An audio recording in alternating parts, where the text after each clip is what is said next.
नमस्कार, आदाब, सत श्री अकाल, प्रणिपात।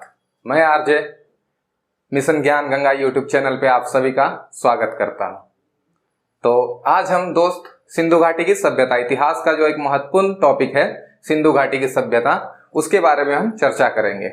हम देखेंगे कि सिंधु घाटी की सभ्यता का पहले तो उसका इतिहास हम देखेंगे, कैसे उसकी खोज हुई, फिर उस पर कैसे कैसे हमें साक्ष्य मिले, क्या क्या प्रमाण मिले, ये सारी चीजें हम डिटेल में चर्चा करेंगे। ठीक है, तो सबसे पहले हम देखते हैं कि साक्ष्य के आधार पर इतिहास को कितने भागों में बांटा गया है। तो आप देख सकते हैं कि साक्ष्य के आधार पर इतिहास का जो वर्गीकरण किया जाता है वो आपका मेनली 3 भाग में बांटा जाता है। एक होता है प्राग इतिहास, दूसरा होता है आद्य इतिहास, तीसरा होता है इतिहास।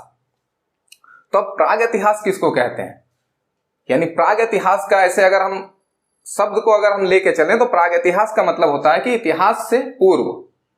इसका मतलब क्या हुआ कि इतिहास से पूर्व का मतलब इतिहास से भी पुराना। तो आखिर हम इतिहास पहले किसको कहेंगे? तो इतिहास ऐसे अगर हम देखें तो इतिहास का मतलब क्या होता है, सामान्य भाषा में हम कहें तो इतिहास का मतलब होता है कि पुरानी हुई बीती हुई बातों को इतिहास कहा जाता है। तो क्या इतिहास में हम वो सारी बातों को हम लेके चलते हैं जो बीत गई है?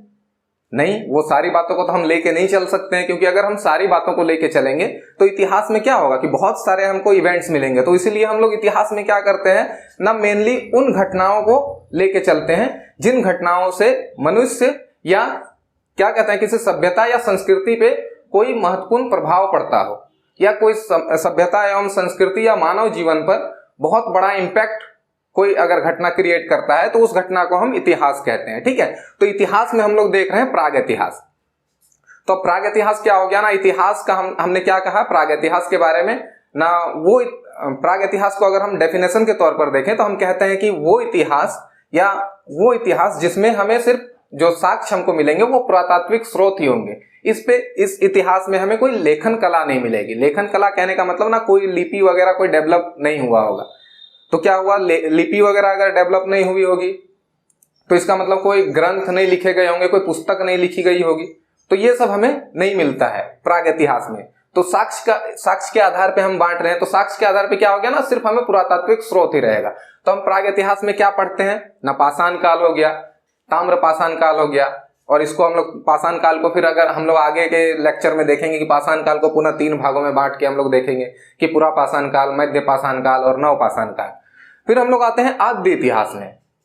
तो प्राग इतिहास समझ गए। प्राग इतिहास हम क्या बोले कि प्राग इतिहास वो इतिहास है जिसमें हमें सिर्फ पुरातात्विक स्रोत मिलते हैं।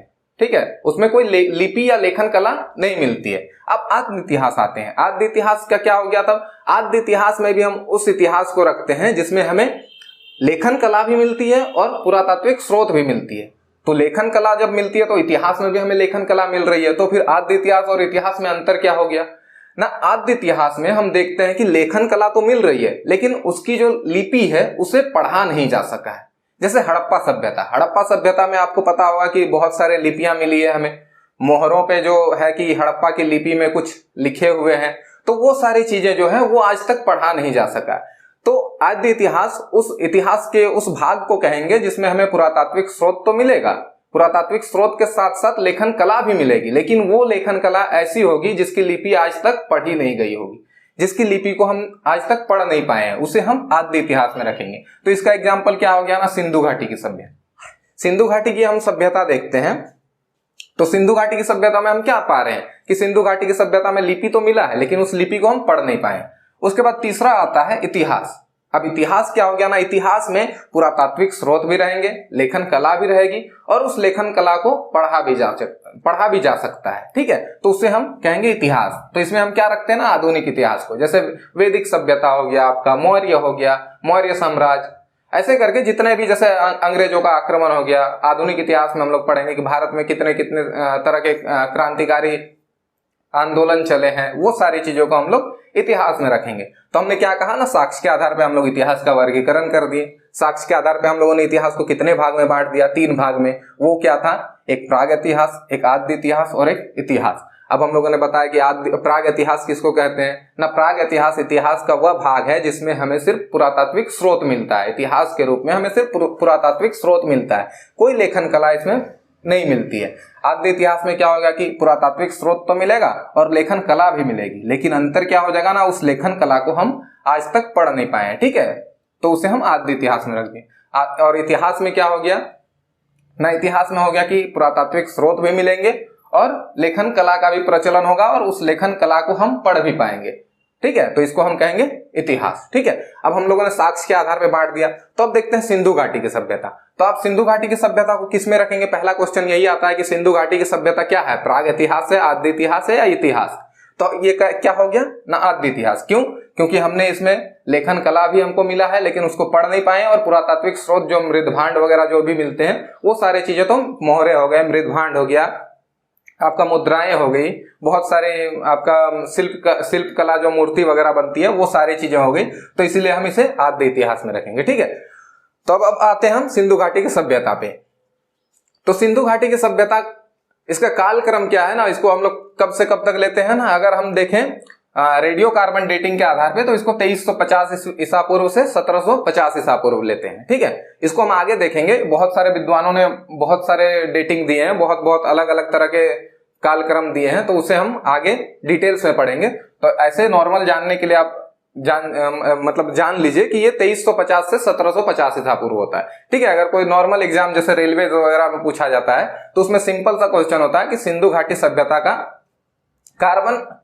क्या कहते हैं उसको, कार्बन डेटिंग के आधार पे उसका कालक्रम बताइए। तो क्या आंसर हो जाएगा, 2350 ईसा पूर्व से 1750 ईसा पूर्व, ठीक है। अब जैसे सिंधु घाटी की सभ्यता है तो इसको बहुत सारे अलग अलग नाम दिए गए हैं। तो सिंधु घाटी की सभ्यता का क्या क्या नाम हो गया।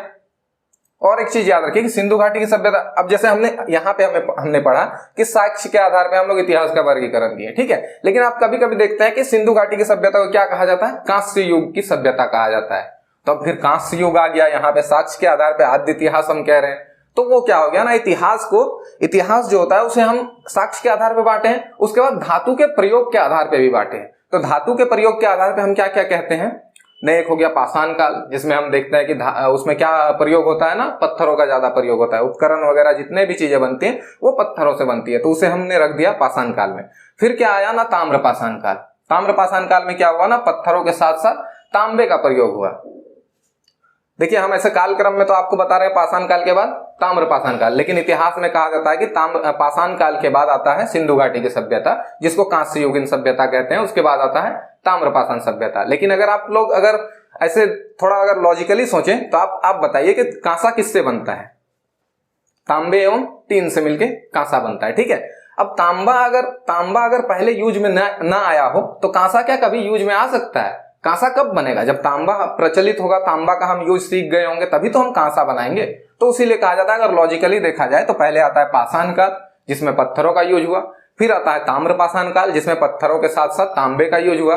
और आप एक एमसीक्यू में भी आप देखे होंगे कि बहुत सारे क्वेश्चन में पूछा जाता है ऐसे कि वो पहला धातु कौन सा है जिसे मनुष्य ने प्रयोग करना शुरू किया, तो क्या होता है, उसका आंसर तांबा होता है। तो इसीलिए हम लोग रख रहे हैं पाषाण काल के बाद हम लोग क्या रख रहे हैं, ताम्र पाषाण काल, ठीक है। ताम्र पाषाण काल के बाद आता है कांस्य युग। कांस्य युग में हड़प्पा सभ्यता को, सिंधु घाटी सभ्यता जो है उसको कांस्य युग में रखते हैं। इसमें क्या होता है ना, कांसा जो तांबा है उसके साथ तीन मिला के मिश्र धातु तैयार किया जाता है और कांसा बनाया जाता है, ठीक है। उसके बाद आता है लोह युग।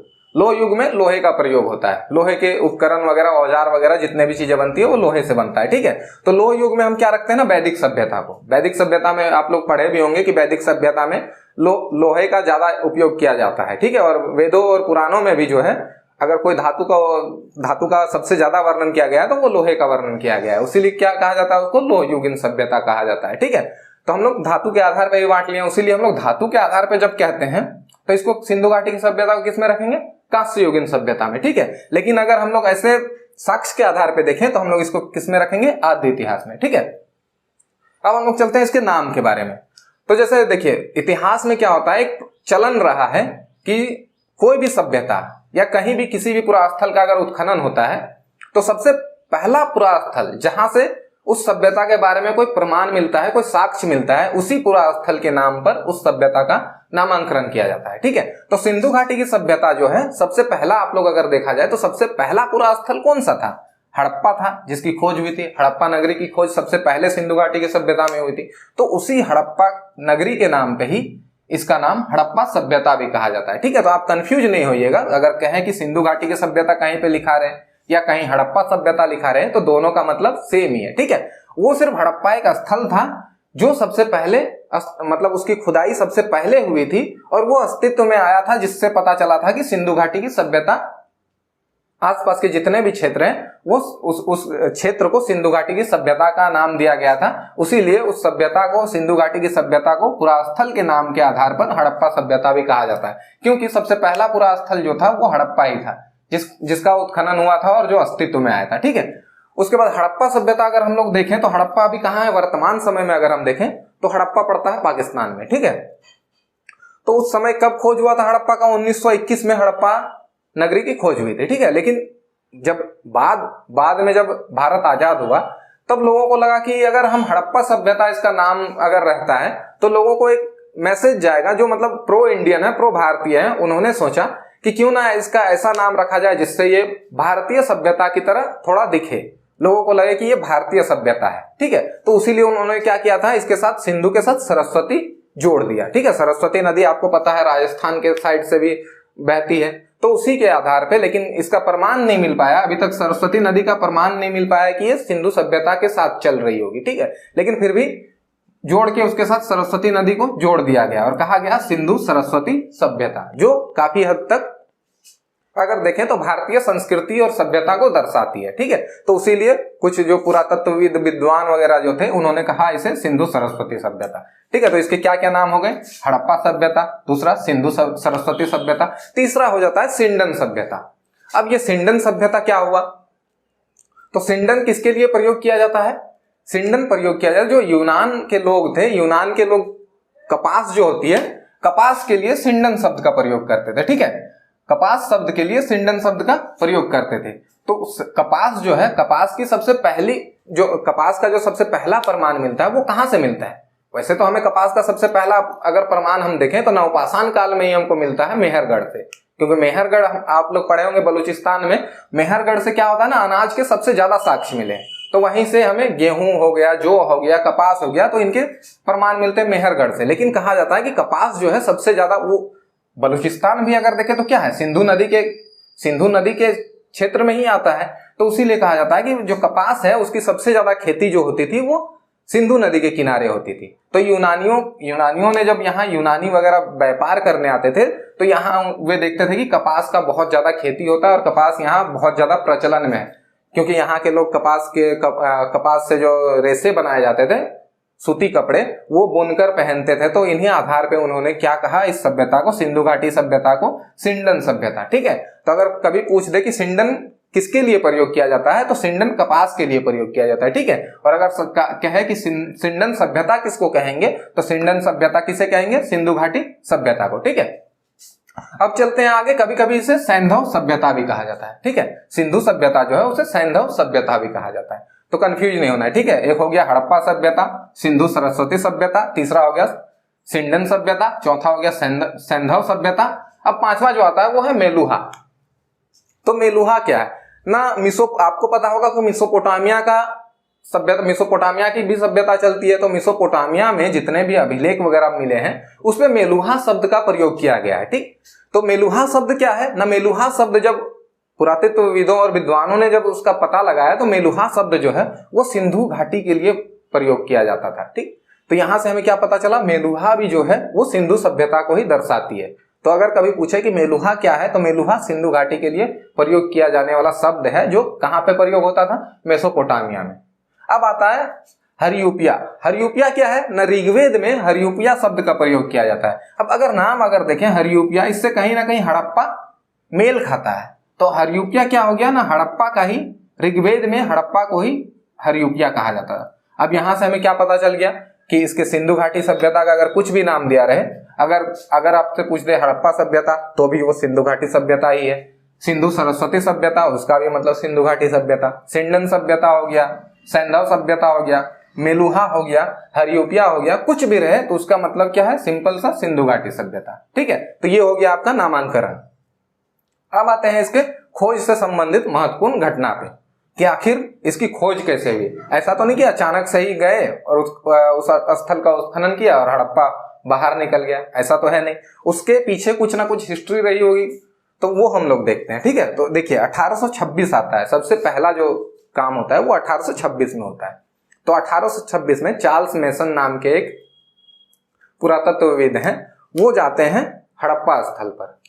तो हड़प्पा स्थल पर वो जाते हैं तो वहां पे वो हड़प्पा के टीले देखते हैं, जो टीले वगैरह बने होते हैं वो देखते हैं। तो उनको देख के उनको उस समय ये पता नहीं रहता है कि ये मतलब उतनी पुरानी कोई ऐतिहासिक चीज रही होगी। उन्हें लगता है कि ये जब सिकंदर भारत में आए थे, तो सिकंदर और पोरस का जब युद्ध हुआ था झेलम नदी के तट पे, उन्हें लगता है उस समय से रिलेटेड कुछ रहा होगा, या तो पोरस से रिलेटेड कुछ रहा होगा या आपका सिकंदर से रिलेटेड कुछ रहा होगा। ठीक है, तो 1826 में चार्ल्स मेसन को लगता है कि सिकंदर और पोरस के बीच में जो लड़ाई हुई थी उससे रिलेटेड कुछ वो टीला होगा, लेकिन उन्हें ये नहीं पता था कि ये 2000 साल पहले की चीज है, जो बाद में पता चलेगा कि ये सिंधु घाटी सभ्यता का चीज है। ठीक है, तो उन्हें कुछ पता नहीं चला, उन्हें लगा सर सिर्फ सिकंदर और आपका जाके पोरस से रिलेटेड कुछ चीज है, तो उन्हें कुछ उत्खनन से कुछ प्राप्त नहीं हुआ और वो वापस चले गए।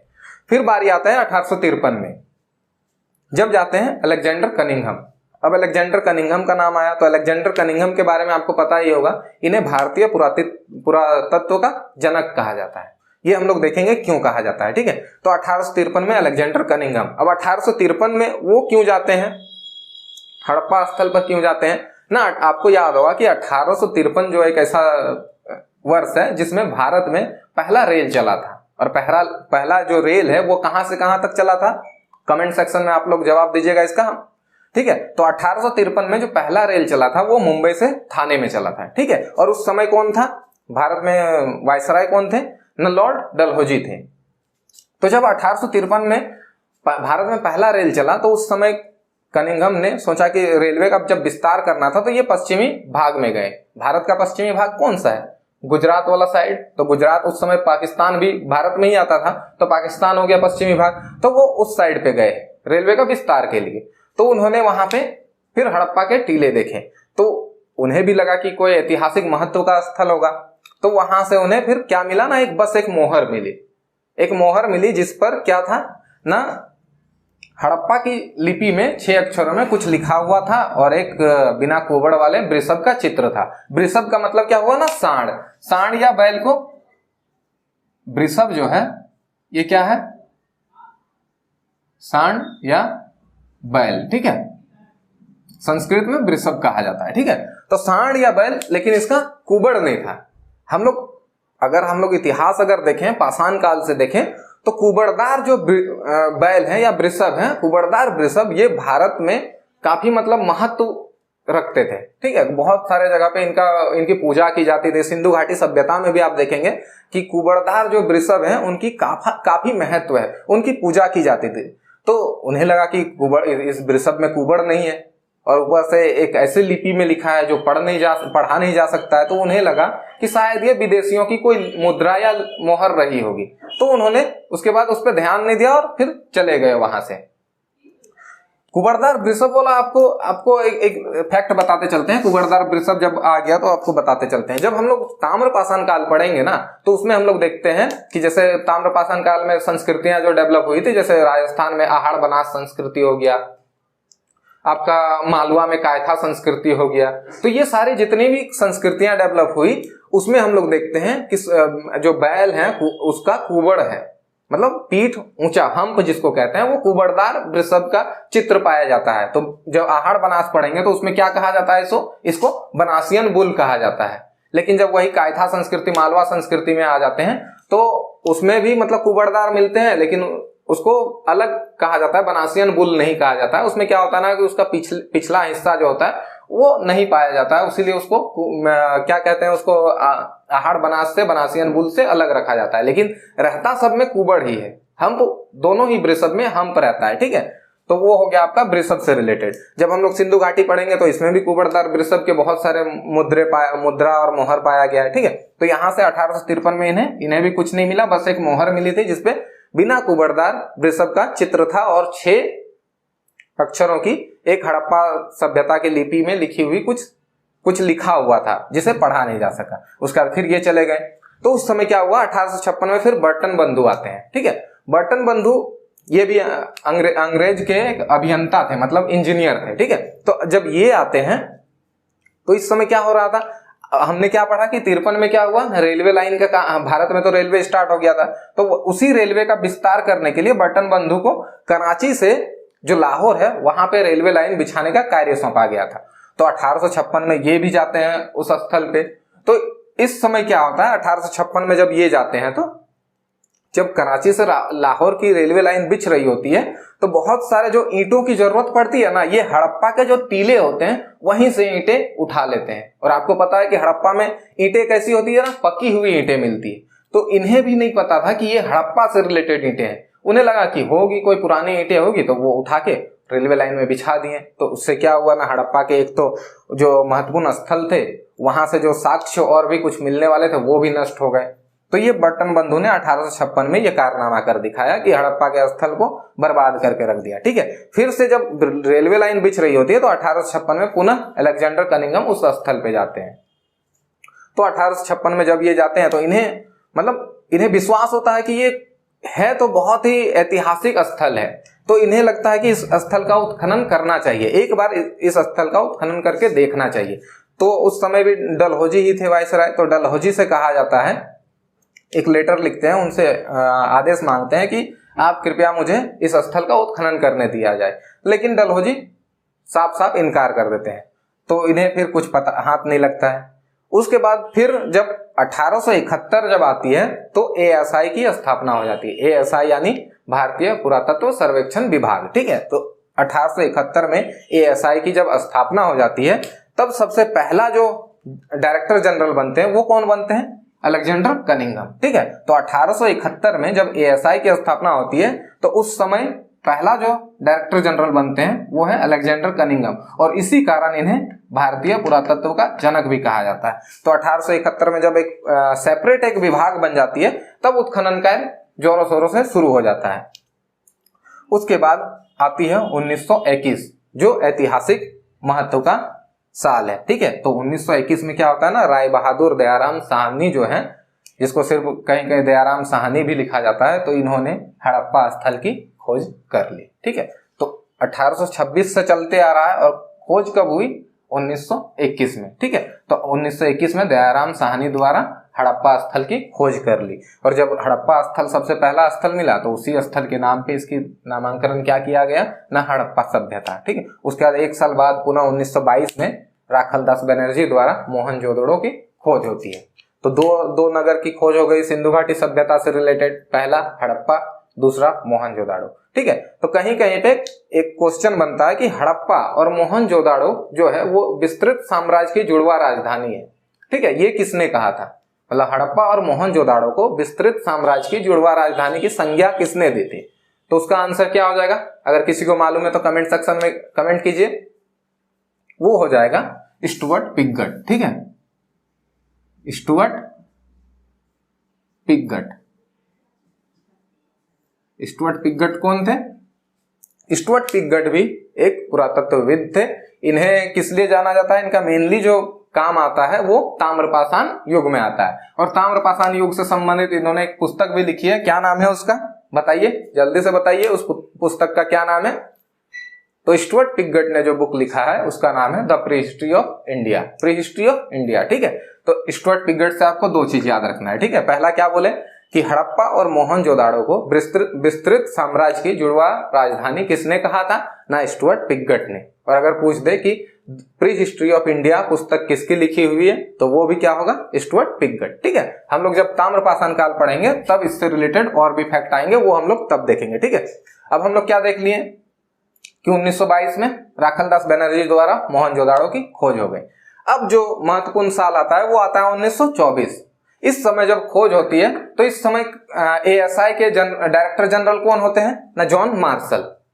तो इन्होंने जब खोज हो गई और उसका रिपोर्ट जॉन मार्शल को सौंपा गया तो जॉन मार्शल ने एक लेख लिखा, किसमें लेख लिखा ना, इलस्ट्रेटेड लंदन न्यूज में। ठीक है, इलस्ट्रेटेड लंदन न्यूज में एक लेख लिखा, लेख प्रकाशित किया, जिसमें इन्होंने पूरे दुनिया को बताया कि भारत में एक सुव्यवस्थित सुविकसित सभ्यता की खोज हुई है, जिसे उन्होंने सिंधु घाटी सभ्यता नाम दिया। सिंधु घाटी सभ्यता किस लिए नाम दिया ना, वो सिंधु नदी के किनारे वो क्षेत्र पाए गए थे, उसी कारण इन्हें सिंधु घाटी सभ्यता कहा गया। और 1924 में डेट अगर देखें तो वो शायद 20 सितंबर था, ठीक है। तो 20 सितंबर 1924 में जॉन मार्शल ने इलस्ट्रेटेड लंदन न्यूज में एक लेख लिखा, जिसमें पूरी दुनिया को बताया कि भारतीय उपमहाद्वीप में एक सुव्यवस्थित एवं सुविकसित सभ्यता की खोज हुई है, जिसे सिंधु घाटी की सभ्यता नाम दिया गया, ठीक है। अब देखिए इस सदी में क्या हुआ, अगर हम इस सदी की बात करें जो 1900 चल रहा था, उस सदी में दो महत्वपूर्ण घटना घटी। क्या महत्वपूर्ण घटना घटी? एक तो 1905 में आर समाशास्त्री द्वारा अर्थशास्त्र की खोज, ठीक है। तो अर्थशास्त्र किसने लिखा है बताइए? अर्थशास्त्र सबको पता होगा, कौटिल्य, ठीक है, जिसको चाणक्य कहते हैं, ठीक है। तो अर्थशास्त्र 1905 में आर समाशास्त्री द्वारा अर्थशास्त्र की खोज हुई। अब ये इंपॉर्टेंट किस लिए है ना, हम जैसे कहें कि इस सदी में दो महत्वपूर्ण घटना घटी, तो ये महत्वपूर्ण घटना क्यों है ना, अगर इससे पहले देखें तो हम लोग देखते हैं कि इटली के जो निकोलो मैकियावली जिसको कहते हैं, निकोलो मैकियावली, उन्होंने एक पुस्तक लिखी थी द प्रिंस, ठीक है। वो पुस्तक कब लिखी गई थी? 1513 में, ठीक है। तो इटली के मैकियावली ने एक पुस्तक लिखी थी द प्रिंस 1513 में। उस पुस्तक को कहा जाता था कि राजनीति शास्त्र, पॉलिटिकल साइंस की सबसे मतलब सुव्यवस्थित एवं सबसे बढ़िया पुस्तक मानी जाती थी, कि उस तरह की पुस्तक आज तक कभी इससे पहले लिखी नहीं गई होगी। तो सबसे पुरानी एवं सबसे व्यवस्थित ढंग से लिखी गई राजनीतिक शास्त्र की पुस्तक कौन थी? न द प्रिंस। इससे पहले जब तक अर्थशास्त्र की खोज नहीं हुई थी 1905, उससे पहले माना जाता था, यूरोपियों द्वारा माना जाता था कि राजनीतिक शास्त्र की सबसे पुरानी एवं सबसे व्यवस्थित पुस्तक जो है वो द प्रिंस है, जिसको किसने लिखा था? न मैकियावली ने, ठीक है। कब लिखा था? 1513 में, ठीक है। तो लेकिन 1905 में आर समाशास्त्री ने अर्थशास्त्र दे दिया दुनिया के सामने, अर्थशास्त्र लाके रख दिया कि नहीं, आपका वो आप जो वो मान रहे हैं, वो जो आप तर्क रखे हैं और आपका जो कहना है कि मैकियावली की पुस्तक द प्रिंस सबसे पुरानी और सबसे सुव्यवस्थित राजनीतिक शास्त्र की पुस्तक है, वो गलत है, आपका तथ्य गलत है। हमारे सामने अर्थशास्त्र है, देखिए ये 2000 साल पहले मौर्य काल के हैं, चाणक्य कब के हैं? मौर्य काल के। तो मौर्य काल में ही इन्होंने ऐसी पुस्तक लिख दी है जो अर्थशास्त्र और राजनीतिक शास्त्र से जुड़ी हुई पुस्तक है। पहला सदमा तो यूरोपियों को यहाँ पे लगा कि जो उनका एक जो वो मान रहे थे कि ये काम हम लोगों ने सबसे पहले किया है, वो भी खारिज हो गया, अर्थशास्त्र ने उसको खारिज कर दिया। जो काम वो 1513 में कर रहे थे वही काम चाणक्य ने कब कर दिया था? 2000 साल पहले ही। उसके बाद दूसरा जो सदमा लगा वो कब लगा यूरोपियों को? हड़प्पा की जब खोज हो गई 1921 में। उनका क्या कहना था? हड़प्पा जैसे अंग्रेज क्या कहते थे कि हमारी सभ्यता जो है, यूरोपियों का क्या कहना था कि हमारी जो सभ्यता है ये सबसे आधुनिक और सबसे विकसित सभ्यता है। लेकिन यहाँ पे हम लोग देख रहे हैं कि 2000 साल 3000 साल पहले ही भारत में ऐसी सभ्यता पहले से मौजूद थी। तो शौक तो लगना ही था उनको। वो क्या कहते थे? भारत के लोगों को क्या कहते थे? ये तो मदारियों और सपेरों का देश है, इन्हें तो हम विकसित करने आए हैं, इन्हें तो हम मतलब सभ्य बनाने आए हैं। लेकिन सभ्य वो क्या बनाएंगे? इससे पहले ही भारत में इस हजारों साल 2000 साल पहले ही भारत में इससे ज्यादा बड़ी सभ्यता का चल रहा था या जन्म हो चुका था। तो सदमा तो लगेगा ही। तो 2 बार उन्हें शौक लगा, 2 बार हार्ट अटैक आते आते बच गए वो, ठीक है। तो इस सदी में 2 सबसे महत्वपूर्ण घटना घटी। पहला 1905 में आर समाशास्त्री द्वारा अर्थशास्त्र की खोज, दूसरी 1921 में हड़प्पा की खोज, ठीक है। अब ये दो खोज हो गई। तो उसके बाद हम लोग आगे देखेंगे कि इसका जो कालक्रम और इसकी जो इस सभ्यता की विशेषता थी, ये तो हमने क्या पढ़ाया अभी आपको ना, हमने अभी हड़प्पा सभ्यता से रिलेटेड कुछ मतलब उसकी जो पुरानी चीजें हैं, इतिहास है उसके बारे में, प्राचीन इतिहास उसको बताया। अब हम लोग देखेंगे कि हड़प्पा सभ्यता किस लिए इतना फेमस क्यों है, इससे रिलेटेड क्या क्या फैक्ट है, यहाँ पे हमें क्या क्या चीजें मिली है, साक्ष्य के आधार पर क्या क्या प्रमाण मिले हैं, और फिर जाके इसकी क्या विशेषता रही है, ठीक है। उस चीज को हम लोग आगे देखते हैं। तब तक आप इसका स्क्रीनशॉट ले लीजिए, उसके बाद हम इसको मिटा के फिर से लिखते हैं, ठीक है। चलिए, तो ठीक है, हम लोग क्या देख लिए थे? हड़प्पा के बारे में देख लिए। अब हम लोग देखते हैं हड़प्पा का विस्तार क्या था, ठीक है, कि ये जो सभ्यता है मतलब सिंधु घाटी की सभ्यता, ये कहां कहां तक फैली हुई थी, ठीक है। तो हम लोग देखते हैं कि इसका जो उत्तरी सीमा है, उत्तर किसको कहते हैं ना मैप में ऊपर की साइड, ठीक है। तो उसका उत्तरी सीमा कहाँ है ना? मांडा कहाँ पे है ना? जम्मू कश्मीर में। ठीक है। तो मांडा इसका जो उत्तरी सीमा है वो मांडा में लगता है, जम्मू कश्मीर में। और ये कौन से नदी के किनारे है? मांडा कौन से नदी के किनारे है ना? चिनाब नदी। ठीक है, तो मांडा हो गया आपका चिनाब नदी। उसका इसका दक्षिणी सीमा कहां पे है ना? इसका दक्षिणी सीमा दैमाबाद। दैमाबाद कहां है ना? महाराष्ट्र में। ठीक है, दैमाबाद महाराष्ट्र में। और ये कौन से नदी के किनारे है ना? ये प्रवरा नदी।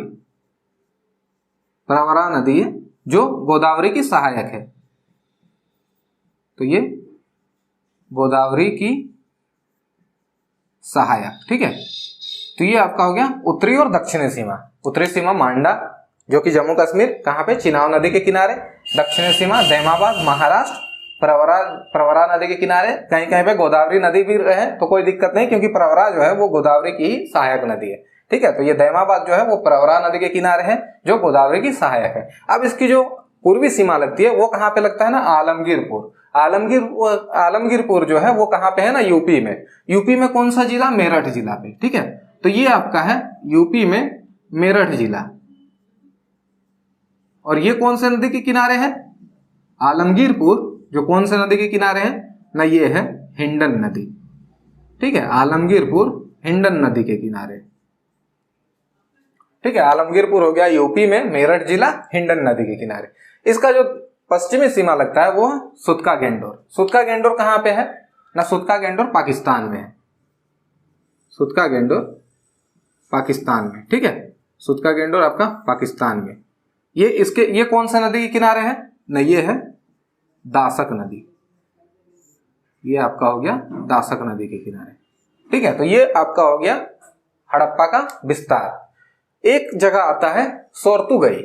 सोर्तुगई ये भी उत्तरी सीमा में ही लगता है, लेकिन इसे हम हड़प्पा का उत्तरी सीमा नहीं मानते हैं। सोर्तुगई कहां पे है? वैसे अफगानिस्तान में है। ठीक है, सोर्तुगई अफगानिस्तान में है, लेकिन हम इसे हड़प्पा सभ्यता का उत्तरी सीमा नहीं मानते हैं। ये हम किस लिए नहीं मानते हैं? क्योंकि हड़प्पा का देखिए, हड़प्पा का जो विस्तार है ये इसी क्षेत्रों में हो रहा है। आप देख रहे हैं यहां से लेके इस साइड के क्षेत्रों में हो रहा है। हड़प्पा का बीच का जो क्षेत्र बचता है इसमें हमको हड़प्पा के कोई साक्ष्य नहीं मिले हैं। अगर साक्ष्य मिलते हैं तो वो सिर्फ सोर्तुगई से मिलता है। ठीक है, तो सोर्तुगई से ऐसा विद्वानों का माना जाता है, पुरातत्व वालों का माना जाता है कि सोर्तुगई किसी ना किसी तरह से वो ट्रेडिंग पॉइंट रहा होगा, कि यहाँ से व्यापार करते थे जो बाकी के देश है, यहाँ से वो व्यापार करते होंगे। तो इसीलिए इसे एक व्यापारिक गांव के रूप में यूज करते थे, यानी ट्रेडिंग पॉइंट के रूप में यूज करते थे। ठीक है, तो इसीलिए हम इसे सोर्तुगई को हड़प्पा सभ्यता का उत्तरी सीमा नहीं मानते। उत्तरी सीमा हम किसे मानेंगे? मांडा जम्मू कश्मीर को ही। ठीक है, तो ये आपका हो गया हड़प्पा का विस्तार। अब जब हम लोग हड़प्पा का विस्तार देख लिए तो हड़प्पा की जो विशेषता है उस चीज को हम लोग देखेंगे। तो हड़प्पा की विशेषता जो है उस चीज को हम लोग आगे के क्लास में पूरे डिटेल से देखेंगे। ऐसे हम आपको बता दे रहे हैं कि हड़प्पा का विशेषता जो होगा वो क्या क्या विशेषता हो सकता है। अच्छा, एक चीज याद रखिएगा, दैमाबाद जो है ना, दैमाबाद हम लोग यहाँ देख रहे हैं कि हड़प्पा सभ्यता में भी आएगा, और जब ताम्रपाषाण कालीन संस्कृतियां पढ़ेंगे तब भी हमें दैमाबाद का नाम हमें मिलेगा।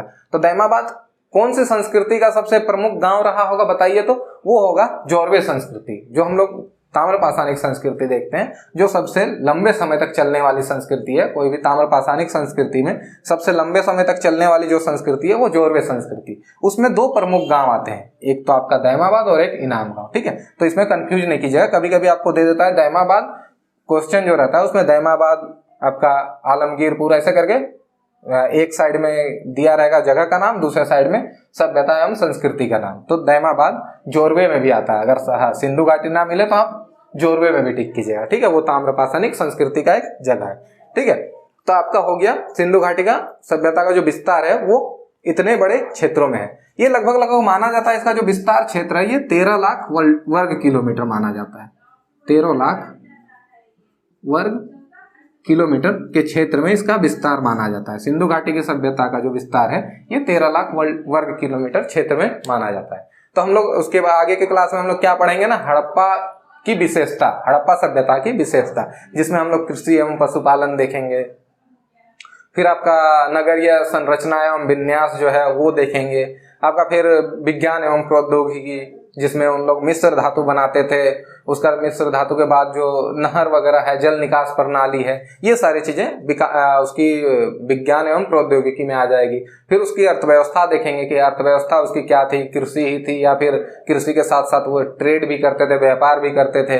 फिर हम लोग कला एवं संस्कृति देखेंगे, किस प्रकार से वो उस समय में कौन से मृत भांडों का प्रयोग किया गया होगा और फिर जाके किन किन तरह के मूर्तियां बनाई होगी। तो ये सारी हम लोग कला एवं संस्कृति में देखेंगे। ठीक है, तो आज के लिए हम लोग इस क्लास को यहीं पे समाप्त करते हैं।